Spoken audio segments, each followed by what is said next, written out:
Ernakulam Vyttila railway പാളത്തിന് സമീപം യുവതിയെ മരിച്ച നിലയിൽ കണ്ടെത്തിയ സംഭവത്തിലെ പ്രതി പിടിയിലായി. കൊച്ചി സ്വദേശി ഷാജിയാണ് പിടിയിലായത്.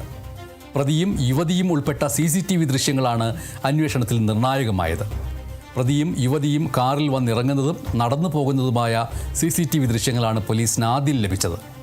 അല്പസമയത്തിന് ശേഷം പ്രതി കാറിൽ കയറി പോകുമ്പോൾ കുപ്പായത്തിൽ രക്തക്കറയുണ്ട് എന്ന് പോലീസ് കണ്ടെത്തി. റെയിൽവേ പാളത്തിന് സമീപത്ത് വച്ചാണ് കൊലപാതകം നടന്നത് എന്നാണ് പോലീസിന്റെ കണ്ടെത്തൽ. ഇരുവരും തമ്മിൽ നേരത്തെ പരിചയമുണ്ടായിരുന്നുവെന്നും പോലീസ് പറയുന്നു. കോട്ടയം സ്വദേശി സുധാ ബേബിയെ പുലർച്ചെ 3 മണിയോടെയാണ് വൈറ്റിലയിൽ റെയിൽവേ പാളത്തിന് സമീപം കൊല്ലപ്പെട്ട നിലയിൽ കണ്ടെത്തിയത്. മൃതദേഹത്തിന് സമീപത്ത് നിന്ന് ലഭിച്ച മൊബൈൽ ഫോണാണ് സുധാ ബേബിയെ തിരിച്ചറിയാൻ സഹായിച്ചത്.